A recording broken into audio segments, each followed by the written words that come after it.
It's Atlanta's #1 hip-hop station, Hot 107.9 at home for the Ricky Smiley Morning Show. Of course, you know it's your folk, B-High. Radio shouted, man. Stepping in the building, I got an A-Town legend, Mr. Get Down himself. 1-4 for the Goody Mob, man. Big Gipp, what's good with it, my dog? What's going on, B? What's happening, man? We in the city, man. A-Town, what's going down? I mean, welcome home, man. I know you're making your way between L.A. and the A-Town right about now. Yeah, all the time, man. You know, I got a spot out there. I got a little honeycomb hideout. Yeah. You know, I keep a dugout in the A-Town all the time, man. You know, I got to keep the legs parked in the South, man. Ain't nowhere else for them to be. What's happening with you? I mean, nothing, but man, I want to get straight into this tape, though. Let's do it. Mr. Get Down, man. Mr. Get Down, man. Tell me about it. How all this come about? What made you decide to drop this mixtape, man? Because I know you don't normally fool with the tapes like that. Yeah, well, what happened was I did my new deal with Epic Records, like right there at the end of, 14. Yeah. And me and CeeLo put a record out called Shine Like Gold. That's right. And it was my first, reintroduction back into the music business. I signed with Epic Records. I'm back home with Sylvia Rome and L.A. Reid. So I was happy. We put that record out. It was like a worldwide record. It came out. It charted top 20 in the UK, Australia, Japan. And then my little brother went on Twitter and said something, and then they pulled my record. Oh! What was going through your mind when that hit the fan, man? It's all good, man, because, sometimes, man, we don't know what social media can do. You know what I mean? And we don't know, we didn't know the laws and the things you shouldn't do. So, we just learned from the situation. We not tripping. So what I did was, I didn't trip. I just went back into my laptop and I pulled all these songs that I had just laying in my laptop and said, let me just do a record for the streets.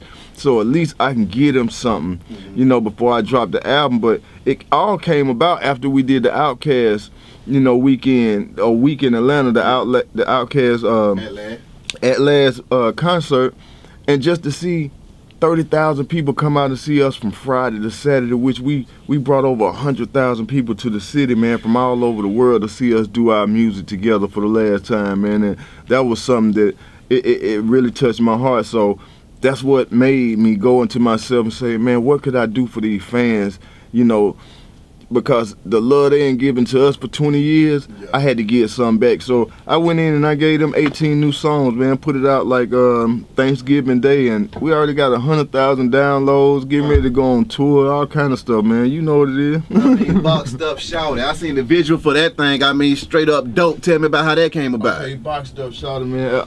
I just wanted to pull the lack back out and remind Atlanta what we built this city on. We built this city on old fashioned and old styles and respect for the old, and I just wanted to show people, man, Gipp still can do that. Man, I can still do that. I can pull one of the legs out of the stores, man, and drop the top and hit the air just to show people, man, I ain't never scared of my people. I'm always gonna make music for my people, but the world is a big place, man, and I gotta go see it. My favorite joint off that tape, though, man.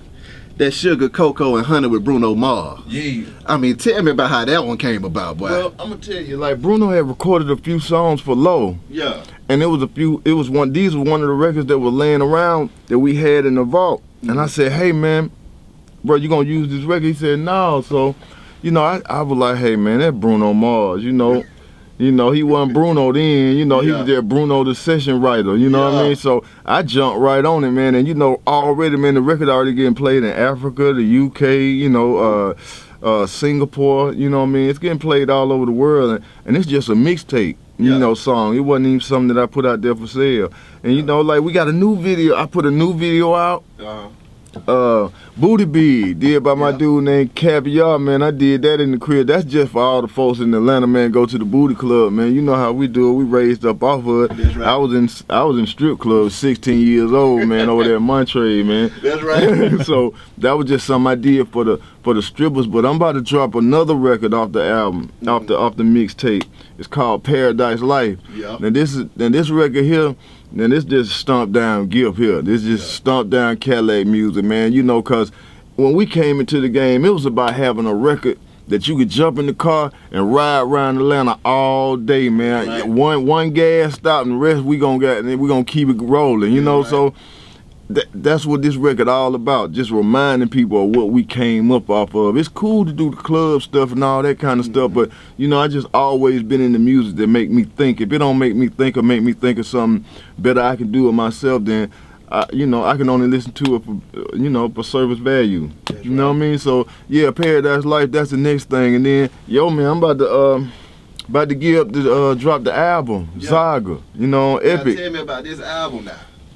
This album, it's gonna be a musical journey. I feel like this album is the closest thing to Love Below, Outkast's last album, because one thing, me being from the dungeon, we got this, when we do albums, it's all about music. That's you know what I mean? It's a difference between doing a mixtape and doing an album. Mm-hmm. So when I'm doing an album, I'm trying to reach all kind of people. I'm trying to reach all kind of cultures. So what do you do when you try to do that?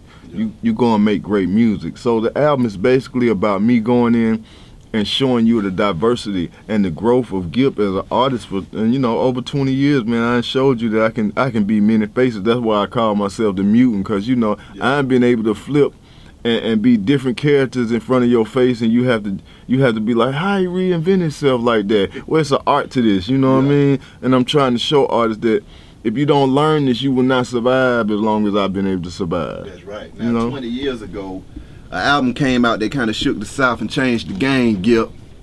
That Soul Food, man. Soul Food. I mean, how do you feel being 20 years deep in the game and folks still bumping that album to this day? Because, I mean, I still got a few songs in my mix right now that I'ma just ride to when it get cold. Yeah. That Goodie Bag is my theme song right there, okay?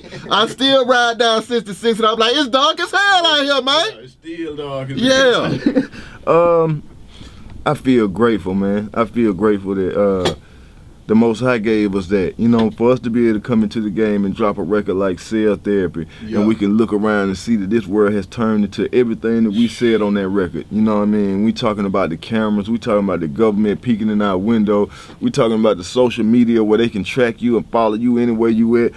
Everything that we talked about. And I'm just letting people know that, man, if you got these new phones, man, them police can follow you everywhere you're going, so never think that they don't know what you're doing. So, it's just a message to y'all, man, that, when a message sent, sometimes it takes you a long time to get it. You might not get it the first time it come across your face, but I think now people really realize what we did for the South. And hey, man, Outkast, they were superstars, but I always know that Goodie Mob was the backbone.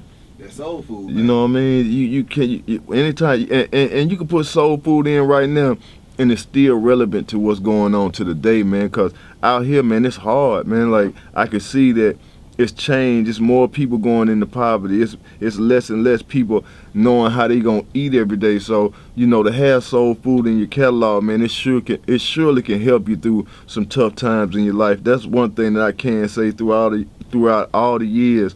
People always came to me either coming home from jail or just going through different things with their family. They always were like, man, I go to that Soul Food, man, and y'all helped me through a lot of stuff, man. A dude told me that last night, like, man, one of y'all favorite songs y'all ever did? I said, what? He said, Guess Who, home? I always think about my mama with that record. Yeah. You know what I mean? So, it's real, man. What were the studio sessions like creating that album right there? And when y'all were creating that music, did y'all know that music was going to go down in history and change the South, the way it was perceived, or what it was called, and all that stuff? We didn't know at the time, but we felt like we were saying something that wasn't nobody else saying, because people don't realize that we came out at the same time. When Astor Records did their deal, they did their deal with LaFace, and they did their deal with Bad Boy. So when our first little tape came out, our first little promo tape, one side was Bad Boy, one side was LaFace. So one side was Outkast, Goodie Mob, the other side was Biggie Smalls and Craig Mack. Yeah. So for me, to come in the game with the person or with persons that they consider as the greats, then who am I? Yeah. Because I'm still living. Yeah. You know what I mean? So for me, man, to know that we came in at that time and we recorded Soul Food in Curtis Mayfield house. Yeah. And I think that to a certain extent that made us just think about things and do things a little bit different than if we had did it in a regular studio. We was in the great Curtis Mayfield house on Camden Road, man. Like, we had to do something great, because that man could come in and out that house if he wanted to and be like, yo, y'all in my house doing some bullshit. So we always wanted to make sure we did some music that just in case this man walked in the door, he could say, man, I respect that. So that's one thing about us, man. We always felt like Soul Food, we always made grown man rap. Yeah. So even at this point in my life, I can still make the same rap because I never made little kid rap. It's always been grown man rap. So I don't feel no different than I did even 20 years before. You know, I feel the same that I feel right now. And what it is what we felt like we were being chosen to say something. Because even though people blackballed us and said we weren't gonna be here, we would get best live show every year. Like we would, like from 95 to 98, 99, we got best live show every year. You know what I mean? Couldn't nobody beat us on stage. I don't think it's too many groups that they can touch what Goody Mob can do on stage, because nobody ever had just artists like a CeeLo in their group. Or me, or Cujo, you know, and a T-Mo, just 4 different dudes, but at the same time brought an ingredient to the group that made the group just, you can't copy it. We've never been, they can't duplicate Goody Mob. So, you know, if you want Goody Mob, you gotta come get Goody Mob. Now, that Dungeon family, man.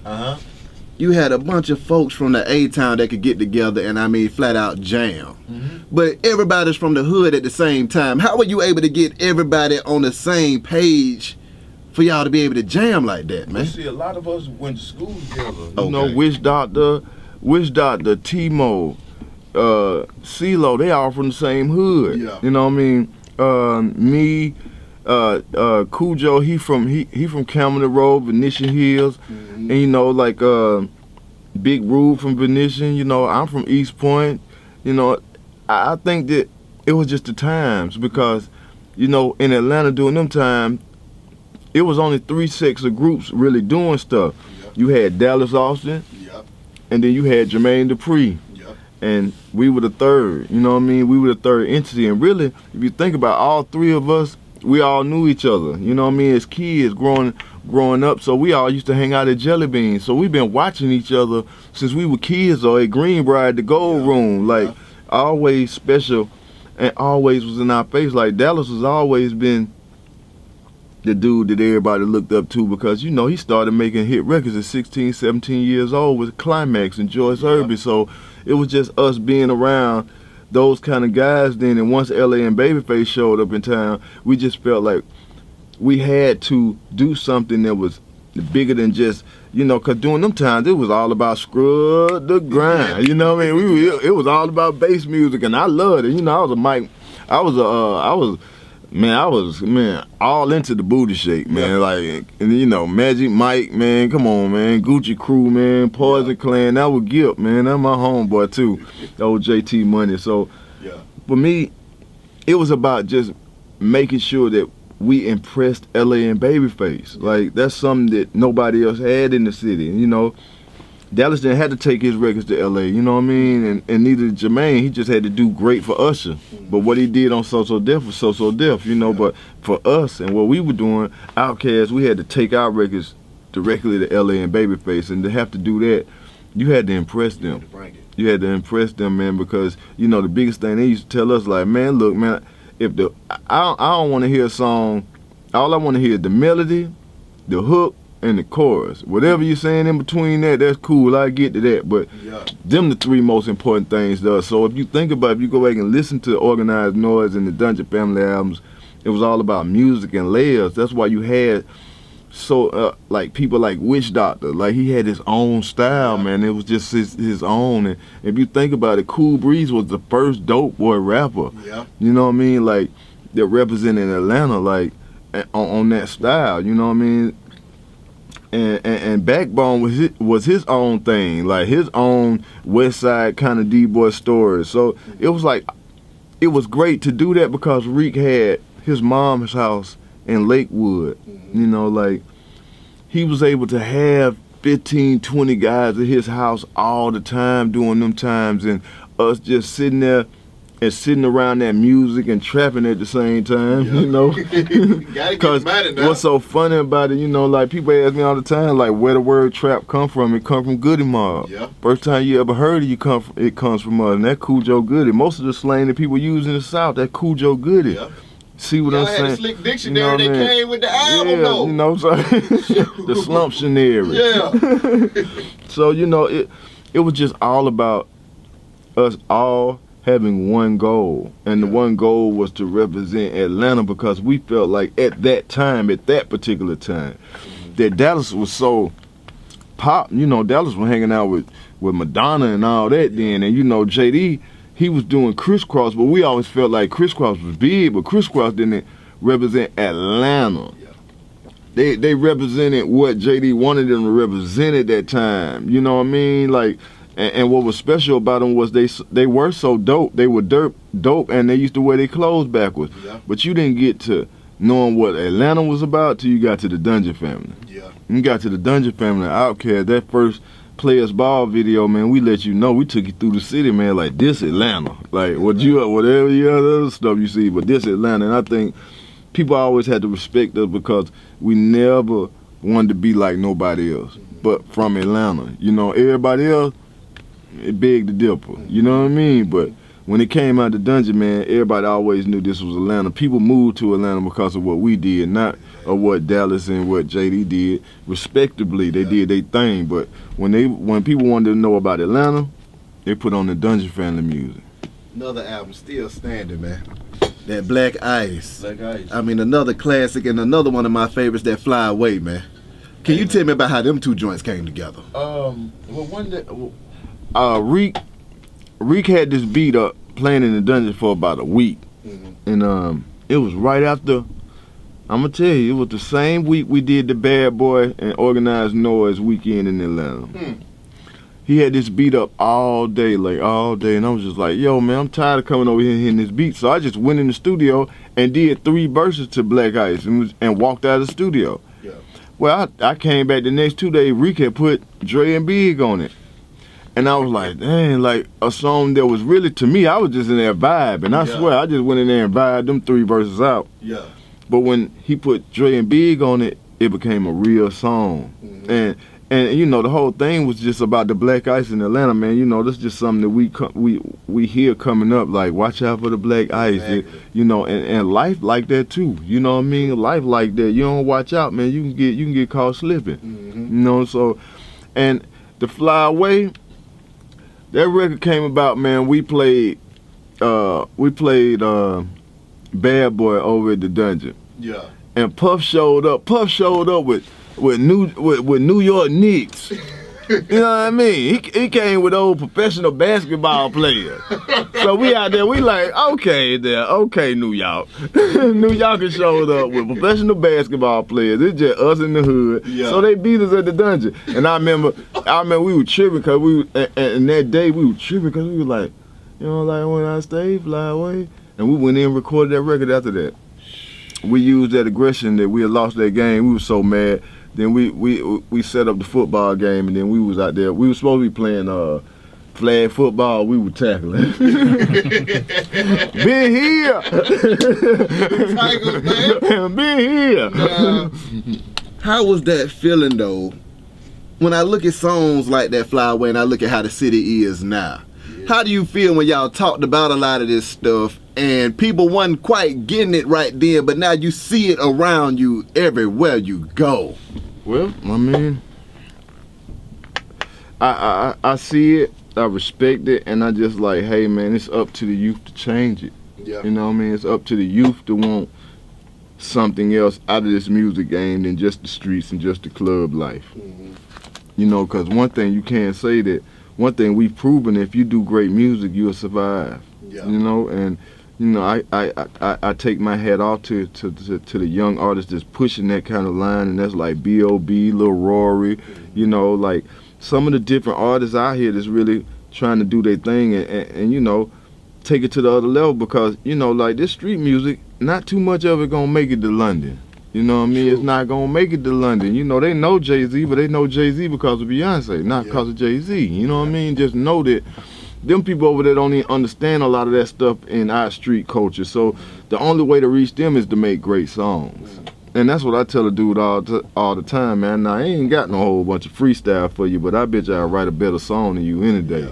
You know, so with that, man, you know, that's just me respecting the culture and respecting music. And I want more and more artists to feel like they love the music and the culture and not the streets and the drugs, you know, because that ain't what we make music for.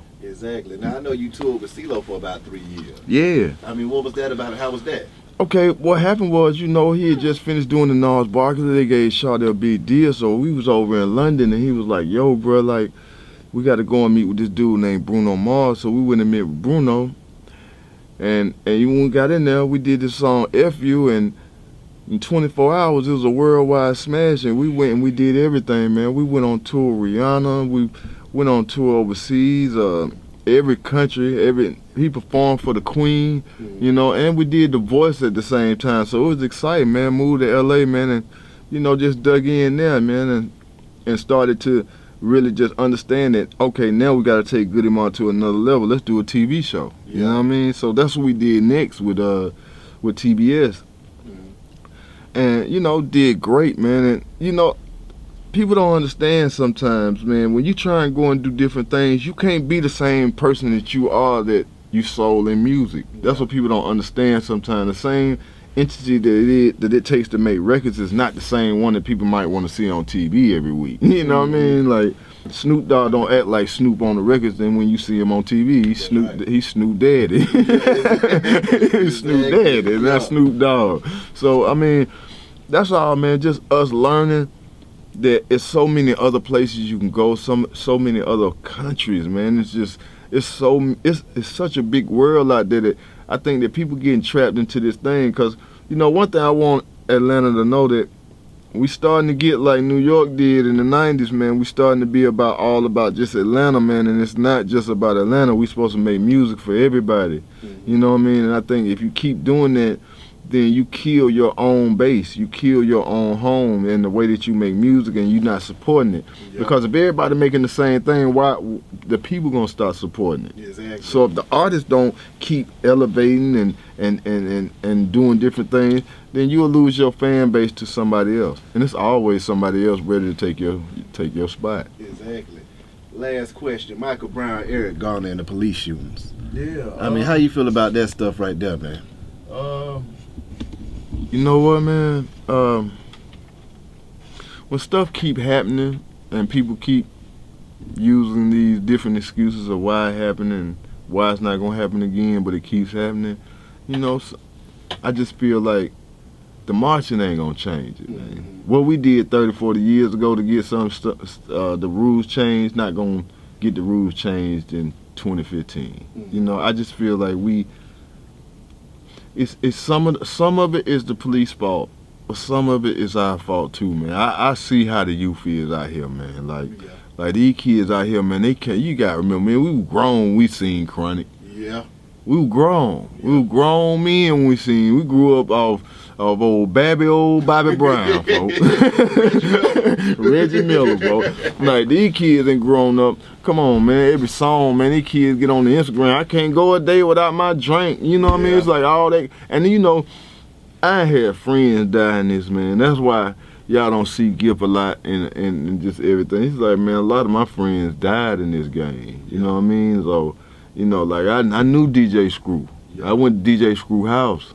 You know what I mean? So, you know, for that man not to be here, and I know he started that culture, I'm like, hey, man, you know, I knew the man that started that culture. He not here because of it. My dude Pimp not here because of it. You know what I mean? Like, it cool. But I remember when I used to be kicking it with my Texas folks, they be like, nah, yeah, that drink, they ain't for you. Yeah. You know what I mean? Like, at least folks did that back then. They like, man, certain things ain't for everybody. That's right. But you got a culture now where these kids get up, they on the Chronic 412, they getting popped the Molly 42, and boy, they gone. They out the chain by 7 o'clock, so they in jail by 10. Yeah. You know what I mean? So it's like, you got to think about it. And that Snowflake coming back, man. Don't think I don't know, man. All y'all girls out here keep 5 deep going to the bathroom. I know what y'all doing, man. Y'all better watch it, bro. I'm just saying. It's a culture. It's a culture, but I feel like the death that's going on is partly our fault, and it's partly the fault. You know, when I grew up, man, I wouldn't have never been in 20 grand partying with my dad and my uncle. Yeah. Now folk be off in these mamas and daughters be in the club partying together. Folk like, I don't know, it's just a different type thing going on right now. So it's almost like you can't help what happens to the youth because the youth ain't being parented. You know, the youth are being used. These parents, they friends with their kids. See, I ain't being friends with my kids. You know, we gonna they stay mad at me. I don't care. I know I'm doing right when you mad at me. That's right. You know, so I just think that we have to understand that half the problem is ours, and half the problem is us not paying attention to our own communities and checking people when they needed to be checked. Back in the day, everybody checked folk that was out of line in the community. You ain't had to call the police. Yeah. You know what I mean? Yeah. But now I just feel like these kids so off the chain. They don't listen to their mamas. They don't listen to nothing. So these police scared, man. Yeah. They scared. You know, like you know, like some of these kids, they 5th, 6th grade, they 6'5". You know what I mean? So you just think about a grown, another type man having to deal with that. He gonna pull that pistol instead of the stun gun. Yeah. So, you know, you gotta also think about like how much can we use self-control to not put ourselves in a position where they gotta kill us. Yeah. You know what I mean? Like, so, you know, we either gonna make music to change the culture, or the culture gonna keep going the same. But one thing that I can say, if all that's going on and all this going on, then where are the songs that's telling me, where are the songs from the youth that's showing me that, hey man, we paying attention to that part too, and not just to the, you know, we popping, we doing our thing, we buying jewelry, and yeah, cool, but I'm saying, like, where's the social commentary in this generation? Exactly. I'm waiting on it. I can't do it for you. You got to do that for yourself. And until you stand up for yourself, more and more people gonna die. Yeah. Hey, man. Appreciate you coming through this thing, my dog. Already. Wish you nothing but the best and much success. Yes, sir. Be High Radio, shout it, man. Let's go.